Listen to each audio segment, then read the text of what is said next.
The North Atlantic, 2:40 in the morning, mid-April.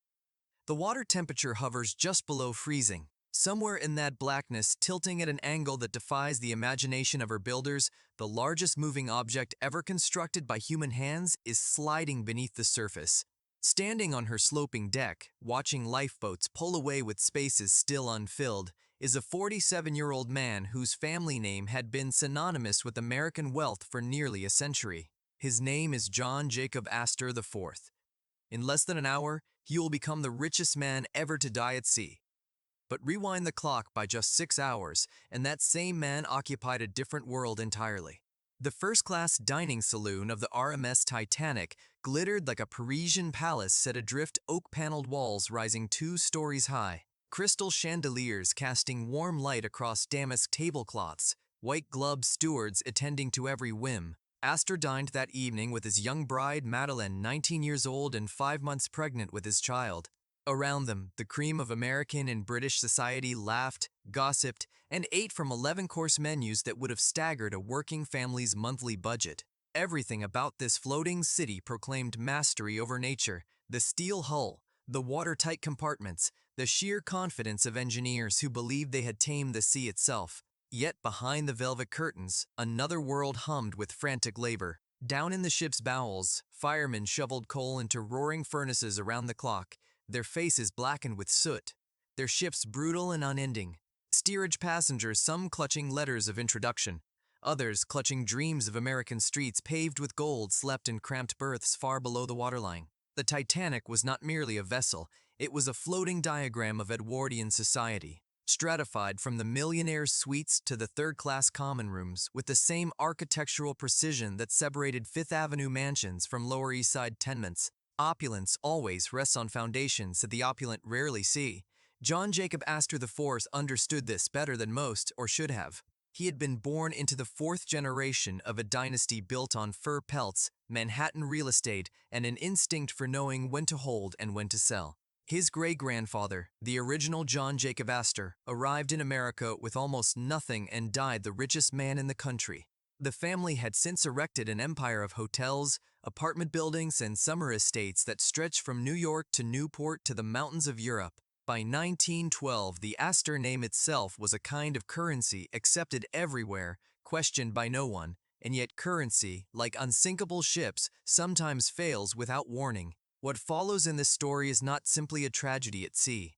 It is the story of what happens when a dynasty's most visible heir vanishes into the dark Atlantic, leaving behind pregnant wives and former wives, disputed wills and disinherited relatives, Manhattan skyscrapers still under construction, country estates staffed by dozens, and a family legacy that had been accumulating fractures long before the Iceberg appeared. The houses still stood, the staff still waited, the bills still came due, but the man whose signature authorized it all was gone. Swallowed by water so cold it killed in minutes. Was the Astor Empire, like the Titanic herself, already taking on water below the waterline? Were the cracks in the hull invisible to everyone enjoying the chandeliers above? And if so, how long had the leaks been spreading before anyone noticed? To answer that, one must go far back to a German butcher's son who arrived in Baltimore in 1784 with 7 flutes and a fierce determination, and who would become the architect of the largest private fortune in American history. The Iceberg was merely the final shock. The true story begins more than a century earlier, on a cold dock in a brand new nation. He arrived in the winter of 1784, a 20-year-old German immigrant stepping off a ship in Baltimore Harbor with little more than the clothes on his back and a case containing 7 flutes he intended to sell. His name was Johann Jacob Astor, soon to be anglicized to John Jacob, and he was the son of a butcher from the village of Waldorf in the German Principality of Baden. Nothing about this moment suggested inevitability. Nothing whispered that this young man would die 64 years later as the wealthiest person in the United States, leaving behind an estate valued at roughly $20 million, a sum so vast it represented nearly 1% of America's entire gross domestic product at the time. The path from those 7 flutes to that staggering fortune began not with real estate but with beaver pelts. Within months of arriving in New York, Astor recognized that the young American nation sat atop an almost inexhaustible supply of furs, and that European markets, particularly London and Canton, hungered for them insatiably. He learned the trade from the ground up, tramping through upstate New York forests to buy pelts directly from trappers, sometimes sleeping in rough frontier cabins, always calculating margins with a miser's precision. Within a decade, he had built a network that stretched from the Great Lakes to the Pacific Northwest, from Manhattan counting houses to trading posts in distant Oregon country. His American Fur Company would eventually dominate the industry, making him the undisputed king of a commerce that clothed European aristocracy in beaver hats and sealskin coats. But Astor possessed an instinct that separated him from countless other merchants who rose and fell with the tides of trade. He understood that fortunes built on commodities were hostage to forces beyond any man's control. Storms that sank ships, fashions that shifted overnight, wars that closed ports, and credit panics that bankrupted the overextended. Fur was profitable, but fur was volatile. And so, almost from the beginning, Astor began converting his trading profits into something far more stable: Manhattan dirt. In the early 19th century, New York City was still a compact settlement clustered at the island's southern tip. Farmland, swamps, and rocky hills stretched northward for miles, dismissed by many as too remote for serious development. Astor saw things quite differently. He bought parcels that other investors considered worthless marshy lots, unfashionable blocks, acres of nothing adjacent to acres of more nothing. He purchased them cheaply, held them patiently, and waited for the city to come to him. And come it did. As New York's population exploded from 60,000 in 1800 to over 500,000 by mid-century, those distant farms transformed into valuable building lots. Astor rarely sold. Instead, he leased, ensuring that the land remained in family hands while generating perpetual income streams that would outlast any single lifetime. This was the Astor blueprint: convert volatile cash into permanent ground, then let time and urbanization do the compounding. It was a strategy that required iron patience, absolute discipline, and a willingness to look past quarterly returns toward generational horizons. The risk, of course, was real. New York might have stagnated, panics might have forced fire sales, political upheaval might have redrawn property rights entirely. Permanence was never guaranteed. It was engineered, bet upon, and defended through decades of shrewd management. By the time John Jacob Astor IV died in 1848, bedridden and nearly blind, he had transformed himself from immigrant striver into something resembling American royalty. His heirs inherited not merely money, but an identity, a name that signified solidity, continuity, and an almost geological permanence in a nation that celebrated change. The family business was no longer about trapping beavers or shipping tea from Canton. It was about managing a portfolio of property so extensive that administering it required the organizational complexity of a small government. The Astors had become landlords to a city, and that city was growing faster than anyone could have imagined.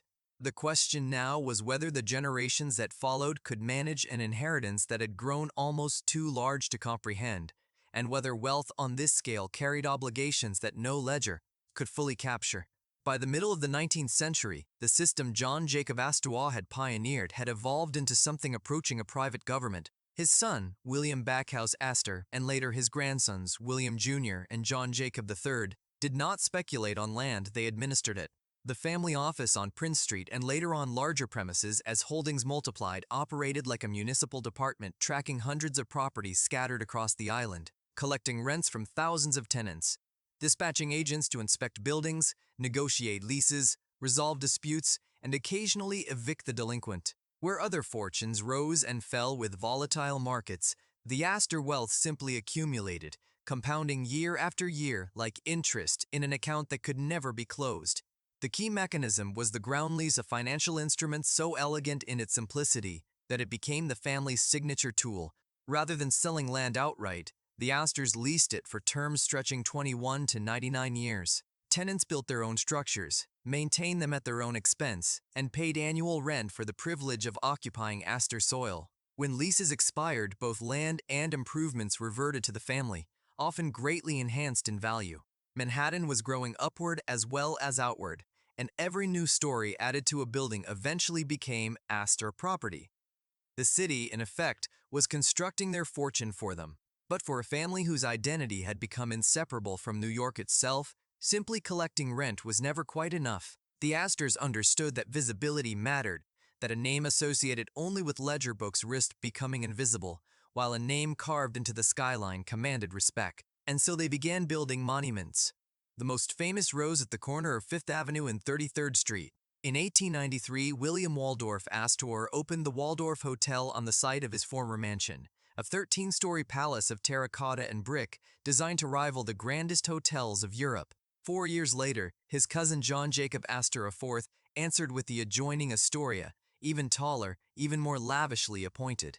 Connected by a 300-foot corridor known as Peacock Alley, the combined Waldorf-Astoria emerged as the most celebrated hotel in America, a place where presidents dined, debutantes debuted, foreign royalty held court, and the merely wealthy paid handsomely for proximity to the impossibly rich. The public rooms glittered with gilt, crystal, and marble. Orchestras played beneath frescoed ceilings, while champagne flowed at tables set with fresh flowers. The guest list read like a social register brought to glittering life.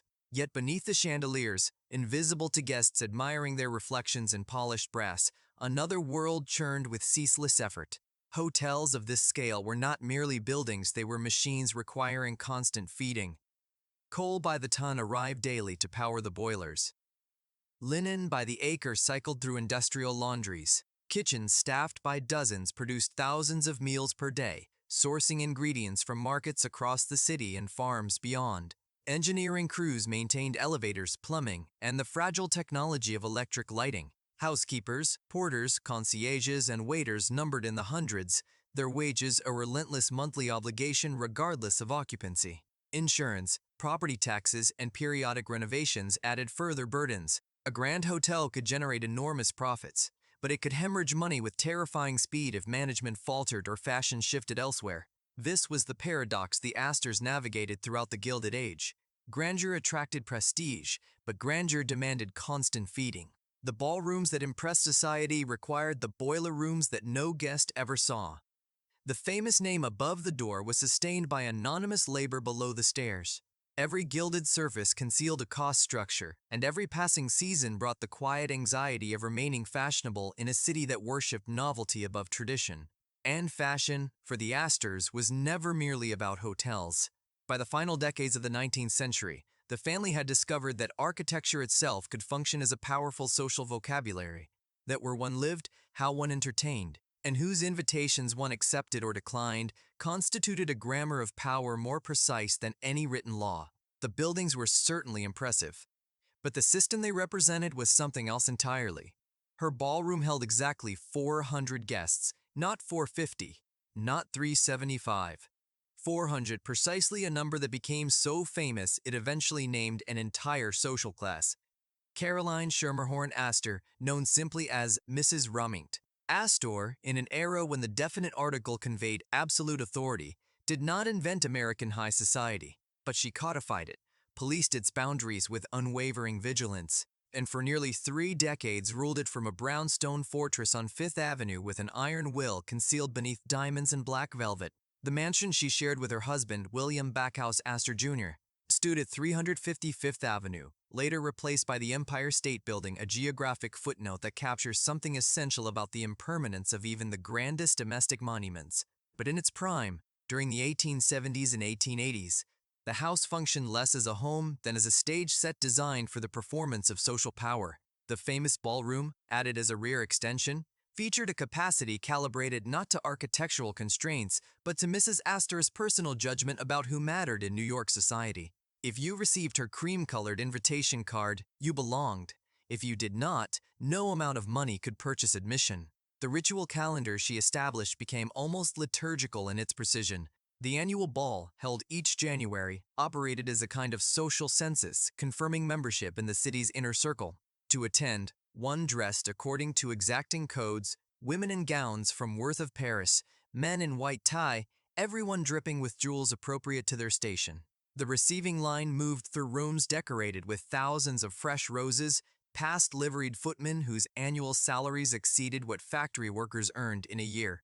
Orchestras played waltzes, supper ran to 12 courses, and through it all Mrs. Astor herself presided, positioned beneath a life-size portrait by Carolus Duran, wearing her famous stomacher of diamonds, receiving guests with precisely calibrated warmth or coolness depending on their standing in her mental ledger of acceptable society. The houses themselves were architectural proclamations, Fifth Avenue between 30th and 60th Streets gradually transformed into a canyon of limestone and brownstone palaces, each mansion announcing its owner's wealth through sheer intimidating scale. Rooms were designed not for family intimacy but for public consumption, double-height entrance halls meant to overawe visitors, drawing rooms scaled for receiving dozens, dining rooms that could seat 40 guests beneath frescoed ceilings imported from Europe. Private quarters, by contrast, were often surprisingly modest, tucked away on upper floors where the family actually lived far from the ceremonial spaces below. The contrast was entirely deliberate. These were houses built for reputation first and comfort second, stages where the performance of wealth mattered far more than its private enjoyment. Behind the public grandeur, however, quieter dramas unfolded. Mrs. Astor's marriage to William was functional rather than passionate. He preferred yachts and horses to ballrooms and spent much of his time away from the social machinery his wife operated with such tireless precision. Their children navigated expectations that could feel suffocating: daughters married off to suitable husbands, sons groomed for responsibilities they sometimes resented. Family rivalries simmered beneath polished surfaces, particularly between different branches of the sprawling Astor clan, each jostling for precedence and legitimacy. The famous feud between William Waldorf-Astor and his Aunt Caroline, which eventually resulted in William demolishing his mansion next door and building the Waldorf Hotel partly out of spite, revealed how even the most gilded families contain fractures invisible to outside admirers. And then there was the question of escape. For all its power, New York in summer became unbearable: heat, humidity, the stench of horses, and inadequate sanitation, the social calendar's relentless demands. The solution was strategic retreat. By the 1880s, the Astors and their peers had established seasonal colonies at Newport in the Hudson Valley, on Long Island's North Shore, and in the mountains beyond.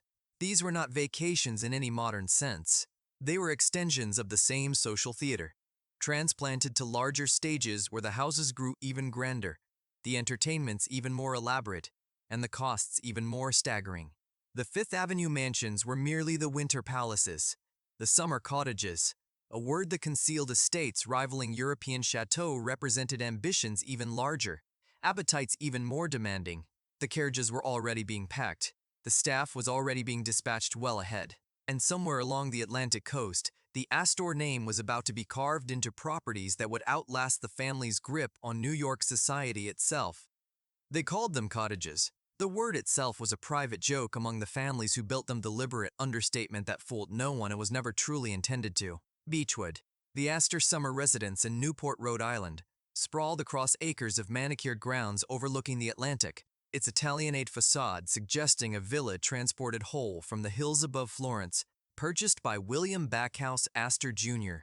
In 1881 and immediately and extensively renovated, the house contained 40 rooms, quarters for domestic staff numbering in the dozens, and reception spaces scaled to accommodate the 300 guests Mrs. Astor regularly entertained during Newport's brief summer season. The grounds featured formal gardens, lawns requiring constant attention from teams of groundskeepers, and views across Narragansett Bay calibrated to suggest both refined taste and limitless resources. Nothing about Beechwood ever whispered, everything proclaimed. Yet Beechwood was merely the summer outpost, the more private Astor retreat, the estate where the family could withdraw from even Newport's relentless social demands, lay 200 miles north in the Hudson Valley near Rhinebeck, New York. Ferncliff, as the property became known, eventually encompassed nearly 3,000 acres of woodland, meadow, and river frontage, a domain so vast that driving its internal roads required the better part of an afternoon. Here the Astors built not one grand house but a succession of them, each generation adding, demolishing, and rebuilding according to evolving tastes. The landscape was sculpted to suggest effortless English parkland, ancient trees, rolling vistas, glimpses of the distant Catskill Mountains, while concealing the enormous engineering required to produce such artful naturalism. Both estates shared a curious architectural ambition. They were designed to look as though they had always existed. Beechwood's Italianate columns evoked Renaissance permanence. Ferncliff's grounds referenced centuries-old English country seats. The message embedded in every cornice and every carefully tended hedgerow was continuity, tradition, rootedness, qualities that new American money desperately craved and struggled to simulate. Stone imported from European quarries, antique furniture purchased from declining aristocratic families abroad, Paintings selected not merely for beauty, but for provenance, their gilt frames announcing old-world legitimacy to anyone educated enough to recognize the names. The Astors were not simply building houses, they were manufacturing ancestry, constructing a physical argument that their wealth had always belonged. But permanence, like so much else about these estates, was an elaborate illusion sustained by constant invisible effort. Behind the serene facades, both Beechwood and Ferncliff operated as small industrial concerns. Icehouses required filling each winter, their frozen contents carefully packed in sawdust to survive until September. Coal arrived by the ton to feed boilers that heated dozens of rooms and powered early electrical systems. Kitchens consumed produce from estate greenhouses, supplemented by daily deliveries from local farms and specialty purveyors dispatched from New York City. Fresh flowers, roses, orchids, lilies arranged in profusion throughout public rooms demanded dedicated gardening staff and heated conservatories to extend growing seasons beyond natural limits. The stables alone represented minor kingdoms. Horses for riding, horses for driving, horses for carriages of various formality, each animal requiring grooms, veterinary attention, feed. In housing that often exceeded in comfort the quarters provided for human staff. Carriage roads crisscrossed the grounds, engineered and maintained to ensure smooth passage for guests unaccustomed to any discomfort. Later, as automobiles arrived, garages and mechanics supplemented the equine infrastructure without replacing it, adding new expenses atop old ones in a pattern that would define estate management for coming generations. Staff housing clustered at discrete distances from the main family residences, dormitories, cottages, service buildings designed to remain invisible from principal sightlines, while close enough for rapid response to any summons. A hierarchy as elaborate as the family's social world governed these quarters. Butlers and housekeepers enjoyed private rooms. Footmen and maids shared accommodations. Gardeners and stable hands occupied structures farther still from the grand house. Everyone knew their place. Everyone understood the choreography required to maintain the illusion of effortless abundance. And it was, finally, an illusion not in the sense of being false, but in the sense of requiring endless renewal. Roofs needed replacing. Paintings required restoration. Fashion shifted, demanding renovations to avoid appearing dated. Each passing year brought new expenses while the underlying fortune remained largely static. Manhattan real estate, throwing off rents that seemed inexhaustible but grew no faster than the city itself. The estates were engines of consumption masquerading as monuments of permanence. The bigger the dream, the hungrier it became in hunger. In great houses never sleeps. The machinery of splendor staff life, service wings, and the year-round grind guests arriving at Beechwood or Ferncliff encountered silence, the profound, cushioned quiet of wealth so complete it erased all evidence of its own production. Floors gleamed without visible polishing. Meals appeared as if conjured. Fires burned in grates that seemed to tend themselves. The illusion was total, and maintaining it required nothing less than an army. A fully staffed Astor estate employed between 40 and 80 permanent workers depending on the season and the family's calendar. At the apex stood the butler, responsible for the household's public face, managing footmen, overseeing table service, guarding the wine cellar, and serving as the family's point of contact with the wider service world. Parallel to him ruled the housekeeper, commanding the female staff. Chambermaids who stripped and made beds before dawn. Parlor maids who dusted hundreds of objects with exacting care. Laundresses who processed linens in quantities a commercial operation might envy. Below them worked scullery maids, kitchen maids, between maids, and the occasional odd job girl, each role precisely defined, each worker acutely aware of her position in an invisible hierarchy. The kitchen operated as its own fiefdom. A head cook or chef commanded assistants who prepped vegetables, butchered meat, baked bread, and prepared the elaborate cold dishes that appeared at luncheons. Pastry cooks specialized in desserts. Still-room maids handled preserves, cakes, and the lighter refreshments served at tea time. During major entertainments, temporary staff supplemented the permanent crew, additional footmen hired for the evening. Extra kitchen hands brought in to manage the volume, transforming the service wing into something resembling a military operation under culinary command. Beyond the house proper, the estate demanded its own workforce. Head gardeners supervised teams that maintained lawns, flower beds, greenhouses, and the kitchen garden, supplying the table with fresh produce. Stable masters oversaw grooms who fed, exercised, and cared for horses whose combined value often exceeded a worker's lifetime earnings. Coachmen and later chauffeurs ensured transportation readiness at any hour. engineers, a distinctly modern addition, managed the boilers, generators, and plumbing systems that distinguished these estates from their European predecessors.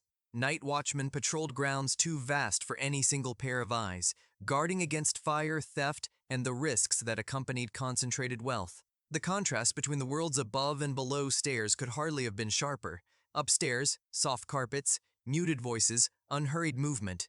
Downstairs, stone floors, shouted orders, constant motion. The service corridors were designed to be invisible separate staircases, hidden doorways, passages that allowed staff to move through the house without crossing family sight lines. Kitchens roared with heat from coal-fired ranges. Laundry rooms steamed with boiling water. Workshops hummed with the repair and maintenance that preserved the illusion of changeless perfection. The noise and urgency never ceased, even when the family slept, because the machinery of splendor required constant tending, and machinery is precisely the right word. These estates were infrastructure projects masquerading as homes, networks of pipes, wires, ducts, and flues that required expert management. Boilers needed stoking around the clock during winter months. Plumbing systems, primitive by later standards, demanded frequent repair. Electrical lighting, when installed, carried fire risks that made night watchmen essential rather than ornamental. Food safety in an era before reliable refrigeration required careful coordination between ice deliveries, cellar storage, and rapid consumption. A single careless error, an unfilled boiler, an unnoticed spark, a spoiled roast could cascade into catastrophe. The staff made all of this invisible. They did so for wages that varied dramatically by role, but rarely approached generous. A footman might earn $30 per month plus room and board, a head gardener somewhat more, a scullery maid considerably less. They worked 6 days per week, often from before dawn until after the family retired, with limited holidays and no security beyond a family's goodwill. They were indispensable and utterly replaceable, essential to the dream and largely absent from its telling. But here's the calculation that would eventually bring so many great houses to their knees. Staff was not a one-time expense, but a perpetual hemorrhage, month after month, year after year, regardless of whether the family was in residence or the room stood empty. The beauty could be photographed, the burden could only be paid. Inheritance as a pressure cooker, marriages, contracts, and the price of staying Astor. The staff could be paid with money. The family itself required something more complicated. Behind the public facade of unified Astor wealth lay a labyrinth of legal documents as intricate as any mansion's floor plan trusts, codicils, allowances, marriage settlements, and inheritance structures designed to preserve the fortune across generations while controlling who could access it, when, and under what conditions. These instruments were not afterthoughts. They were the invisible architecture that held the dynasty together, as essential as any foundation stone and far more likely to generate conflict. The original John Jacob Astor. I had set the pattern with a will that ran to dozens of pages and distributed his millions with a patriarch's firm hand. Real estate, the bedrock of Astor wealth, was not simply divided among heirs, it was placed in trusts that restricted sale, mandated maintenance, and kept the Manhattan portfolio intact across generations. Cash bequests went to some family members, property income went to others, control went to a carefully selected few. The message was clear. This fortune was not a gift to be squandered, but a responsibility to be managed. Freedom was not part of the inheritance. Each subsequent generation added layers to this legal architecture. Marriage, in particular, became a transaction requiring extensive negotiation before any vows were exchanged. Prenuptial agreements, though they were never called that in polite conversation, specified dowries, allowances, property rights, and protections for family assets in case of widowhood, divorce, or disgrace. The Astors did not marry for love alone. They married for strategic alliance, social positioning, and the consolidation of wealth into ever larger concentrations. Brides brought their own fortunes. Grooms brought the name. Lawyers ensured neither party could walk away with more than their contracted share. This system generated stability but also resentment. Younger sons found themselves dependent on allowances controlled by elder brothers. Daughters discovered that their inheritances came encumbered with expectations about suitable marriages and acceptable behavior. Cousins competed for precedence within the family hierarchy, each branch convinced of its own superior claim to the Astor legacy. The feud between William Waldorf-Astor and Caroline Schermerhorn Astor, aunt against nephew, each insisting on exclusive right to the title, Mrs. Pitchin. Astor was merely the most public manifestation of tensions that simmered constantly beneath the polished surface. And then there was the question of reputation. The Astor name functioned not merely as a family identifier but as a commercial brand, its value inseparable from public perception. Scandal threatened not just individual members but the dynasty's collective standing in Gilded Age America, translated directly into social access, political influence, and business opportunity. Wayward sons were quietly managed. Inconvenient marriages were discouraged or, when necessary, dissolved with settlements designed to purchase silence. The family presented a united front to the world while negotiating furiously behind closed doors over who had embarrassed whom and what it would cost to make the problem disappear. By the late 19th century, the fourth generation was coming of age, young men and women born into wealth so vast it seemed almost geological, as permanent and unquestionable as Manhattan bedrock. Among them was John Jacob Astor IV. Born in 1864, heir to one of the largest portions of the family fortune, named for the patriarch himself. He would inherit millions, estates, expectations, and a name that opened every door in America. He would also inherit the pressure that came with all of it, the trustees watching his expenditures, the relatives judging his choices, the public scrutinizing his marriages, and the quiet understanding that Astors did not make scenes. What he would do with that inheritance, and whether the inheritance would ultimately make or unmake him, was a question whose answer awaited somewhere in the future. For now, in the 1880s and 1890s, a young man with almost unlimited resources and an imagination too restless for mere stewardship was beginning to imagine what he might build. He was born to manage a vast fortune. He chose instead to multiply it and to tinker, build, and imagine in ways that made his more conventional relatives distinctly uncomfortable. John Jacob Astor IV arrived in the world in 1864, the eldest son of William Backhouse Astor Jr. and Caroline Schermerhorn Astor, the legendary Mrs. Astor herself. His childhood unfolded amid the rituals of Fifth Avenue in Newport, surrounded by the elaborate social machinery his mother had constructed. But where other heirs accepted their roles as stewards of inherited wealth, content to collect rents and maintain appearances, the fourth John Jacob demonstrated early a restlessness that would define his adult life. He graduated from Harvard. He traveled extensively in Europe, and then, rather than settling into genteel management, he began to build the Astoria Hotel, which opened in 1897, adjacent to his cousin William Waldorf's Waldorf Hotel, represented his first major statement. Where other family members saw real estate as a matter of ground leases and rental income, Astor IV envisioned hospitality as theater grand public spaces designed to attract the wealthy and famous, generating both profit and prestige. The combined Waldorf-Astoria became the most famous hotel in America, but Astor was already looking forward. In 1904, he opened the St. Regis Hotel on 5th Avenue and 55th Street, a Beaux-Arts masterpiece featuring innovations that announced the new century: centralized heating and cooling, a dedicated electrical plant, and the first hotel in the city to offer individually controlled room temperatures. Guests marveled at amenities that seemed almost futuristic. Astor had simply anticipated where luxury was heading. His interests extended far beyond hospitality. He held patents for a bicycle brake, a pneumatic road improver, and a turbine engine. He wrote a science fiction novel titled A Journey in Other Worlds, published in 1894. Imagining a future of interplanetary travel and technological marvels that revealed a mind captivated by possibility rather than precedent. He served as a lieutenant colonel during the Spanish-American War, financing and equipping his own artillery battery. He moved through worlds social, commercial, technological, military with the fluidity that both impressed observers and occasionally baffled them. What exactly was John Jacob Astor IV trying to become? The answer, perhaps, was simply modern. He represented a hinged generation born into Gilded Age certainties, but living into an era of accelerating change. Electric lights had replaced gas. Automobiles crowded out carriages. Telephones collapsed distances. Skyscrapers rose on foundations that would have seemed impossible a generation earlier. The old social codes, his mother's careful calibration of invitation lists, the rigid hierarchies of staff and service still governed polite behavior, but their authority was quietly eroding. New money flowed from industries the original Astors could never have imagined. New families demanded recognition. The world was moving faster, and Astor IV seemed determined to move with it. Yet modernity brought complications that no technology could solve. In 1909, he divorced his first wife, Ava Lowe Willing, after years of tension, a scandal in an era when Astor simply did not divorce.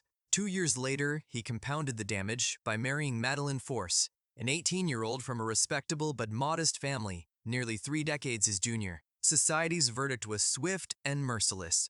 Former friends quietly cut them. Newport's doors, once thrown wide for any Astor, now remained conspicuously closed.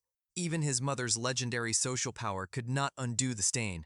By early 1912, the couple had retreated to Europe, waiting out both the scandal and Madeleine's pregnancy far from New York's judgment. When spring arrived, they prepared to return. Madeleine wanted her child born in America, and Astor, still confident, still wealthy beyond any ordinary measure, still bearing the most famous name in American business, booked passage on the newest, largest, most technologically advanced ship afloat. The Royal Mail steamer Titanic departed Southampton on April 10, 1912, carrying a passenger list that read like an inventory of Gilded Age achievement. Among them, traveling with his young bride and their servants, John Jacob Astor IV occupied the finest accommodations available, confident that modern engineering had conquered the North Atlantic's ancient dangers. Confidence is a curious thing.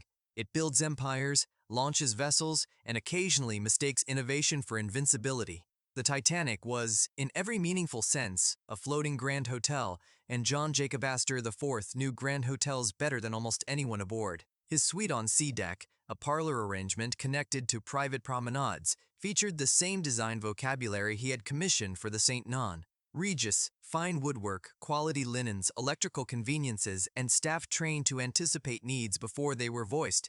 The first-class dining saloon could have been transported whole from the Waldorf-Astoria oak paneling, leaded windows, white glove service orchestrated with theatrical precision. For 5 days, the Atlantic crossing had proceeded exactly as planned. Promenades on deck, multi-course meals, conversations in smoking rooms, and the quiet satisfaction of traveling in the finest accommodations human engineering could produce. The Iceberg appeared at 11:40 p.m. on April 14, 1912, spotted too late for the ship's momentum to avoid contact. The collision itself seemed almost gentle to passengers in first class, a slight shudder, a grinding vibration that paused conversations momentarily before resuming. Many returned to their cards, their conversations, their nightcaps.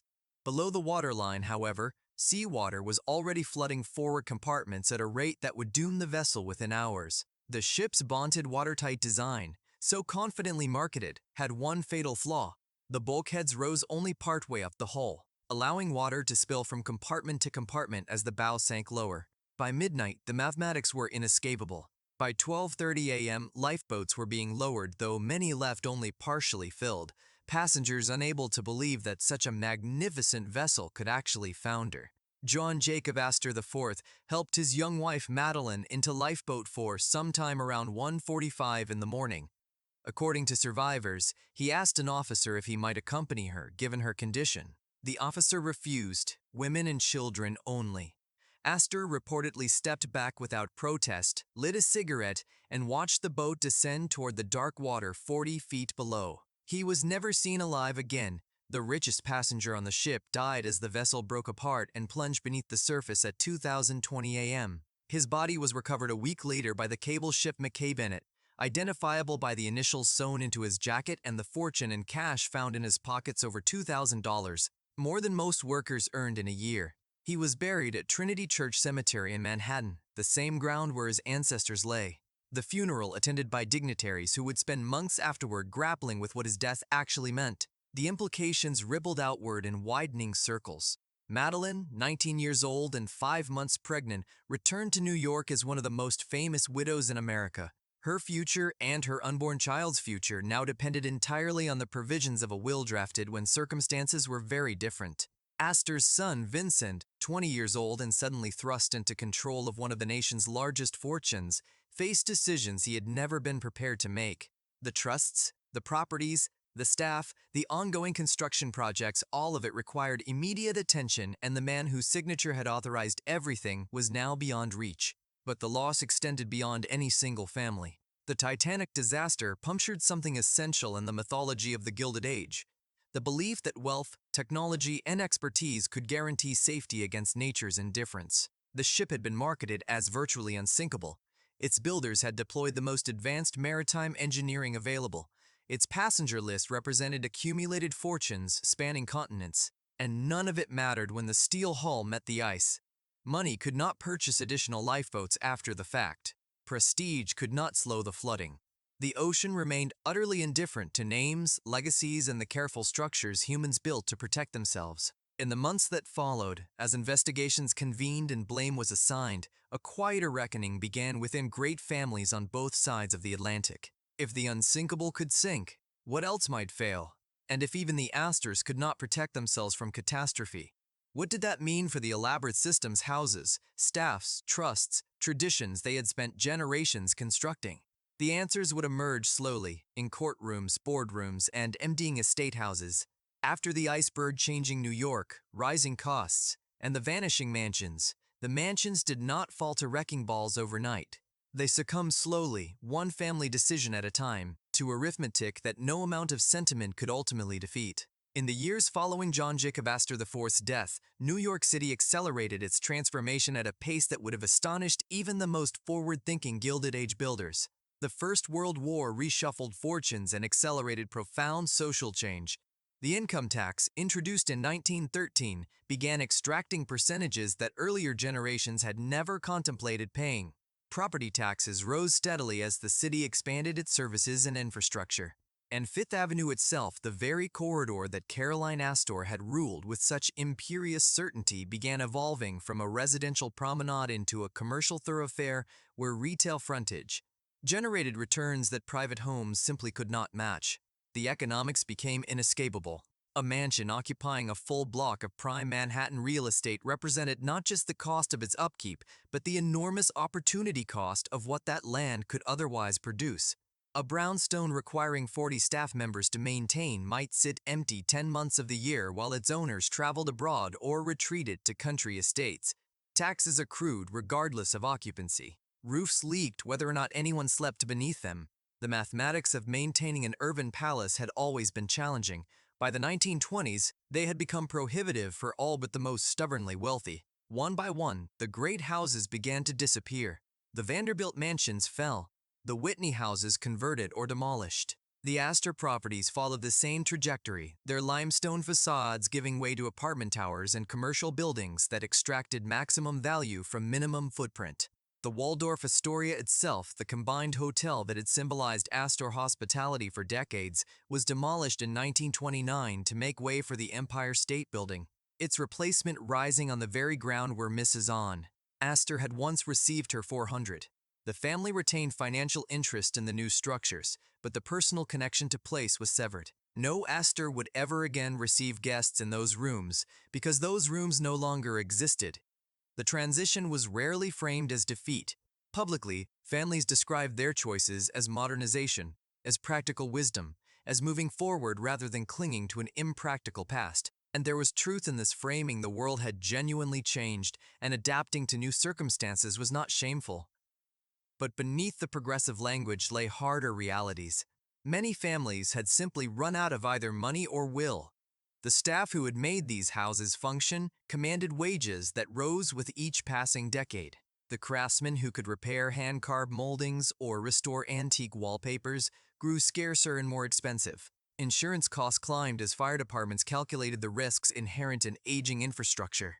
Every year, the gap widened between what these houses cost to maintain and what they returned in anything other than prestige. The Astor response characteristically involved conversion rather than pure abandonment. Country estates like Ferncliff were carefully subdivided, their thousands of acres parceled into smaller holdings, while core structures remained in family hands. Newport properties transitioned toward historic preservation, eventually opening to public tours that generated steady revenue while maintaining the family name. Hotels remained the most natural adaptation. Properties already designed for public use could continue serving that function under professional management. The Astor brand attached to buildings the Astors themselves rarely visited. What emerged was a new model of dynastic wealth, ownership without residence, legacy without daily presence, names carved above doors that now open for strangers rather than family. The houses survived in various forms, but the way of life they had been built to contain was quietly fading into memory.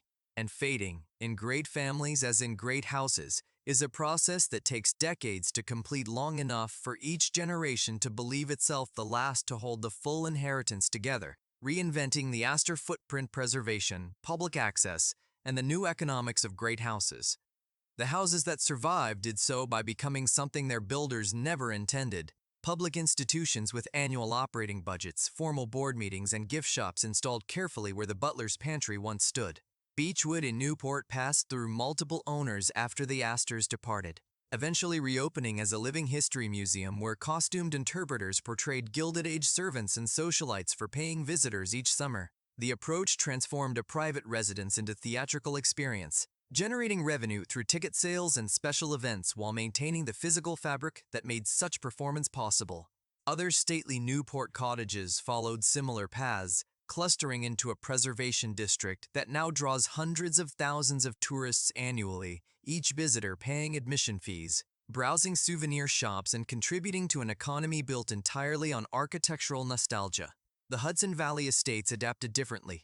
Ferncliff's vast acreage was progressively subdivided across the 20th century, portions sold to developers or donated to conservation organizations, the original sprawling domain shrinking steadily to manageable scale while the core structures remained in family hands or transferred to institutional ownership. Nearby, estates with Astor connections joined regional heritage trails, their grounds now open for hiking and their interiors accessible during scheduled tours. What had once functioned as private retreats now served educational missions, hosting school groups and researchers alongside casual tourists seeking glimpses of vanished grandeur. But preservation, despite its romantic appeal, is neither simple nor cheap. Maintaining a Gilded Age mansion in the 21st century requires confronting infrastructure challenges that the original builders never anticipated. Copper roofs demand replacement on 30-year cycles, each project costing hundreds of thousands of dollars. Masonry joints require periodic repointing as lime mortar slowly deteriorates.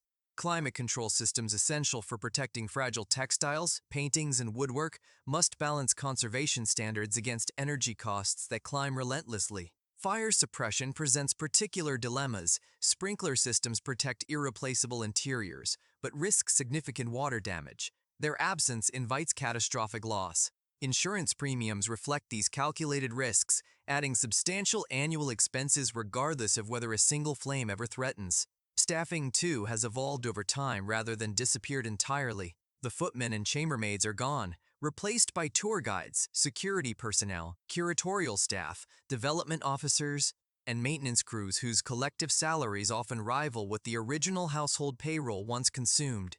A nonprofit organization managing a historic house must sustain donor networks, cultivate foundation grants, organize fundraising galas, and constantly justify its budget to boards scrutinizing every single expenditure. The work is different in character but remarkably comparable in its demands. The romantic notion of preservation freezing a moment in amber, keeping everything exactly as the family left it, collides constantly with practical necessity. Original fabrics fade and deteriorate, requiring either costly conservation or replica replacement. Period-appropriate finishes conflict with modern accessibility requirements. Interpretive choices about which era to emphasize, which family stories to tell, and which uncomfortable histories to acknowledge generate debates that no Gilded Age host ever faced. Preservation is not passive inheritance but active management, a business plan dressed carefully in historical costume. And yet something genuine persists in these transformed spaces. Visitors walking through restored ballrooms, peering into service kitchens, climbing the same staircases once ascended by Astors and their distinguished guests, encounter tangible evidence of a vanished world that photographs or descriptions alone cannot fully convey. The houses have lost their original purpose but gained another, they testify.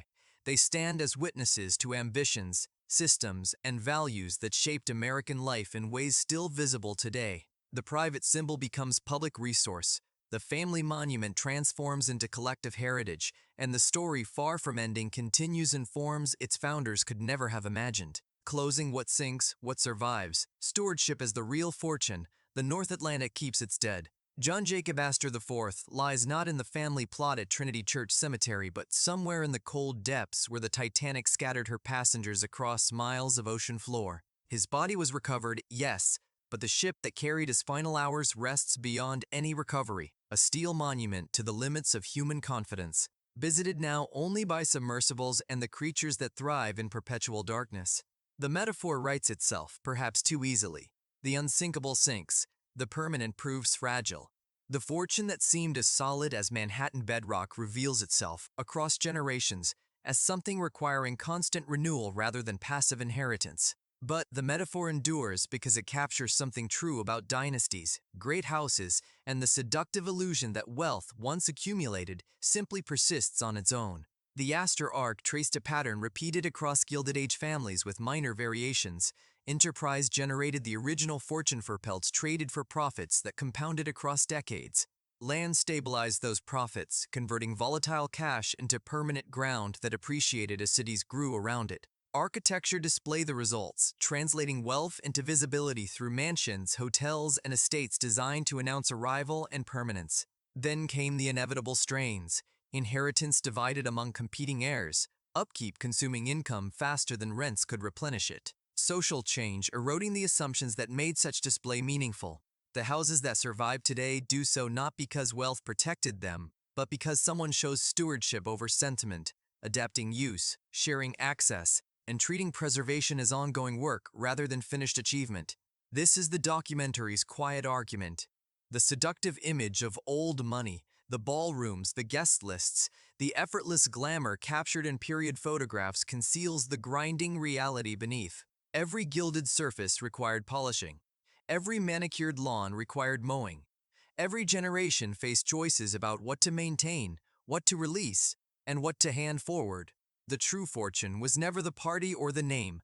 It was the willingness to keep showing up decade after decade, making the repairs that preservation demands. The houses that remain today invite exactly this understanding. They stand as classrooms for anyone curious about what American ambition once built and what it cost to sustain. They offer texture that no textbook provides. The weight of a mahogany banister, the scale of a service kitchen, the silence of a ballroom waiting for guests who will never arrive. Visiting them, supporting the organizations that maintain them, learning their complicated stories, these are small acts that accumulate into something larger, something like cultural memory. The alternative is forgetting, and forgetting, unlike those icebergs, leaves no wreckage behind to mark where something magnificent once floated before slipping beneath the surface forever.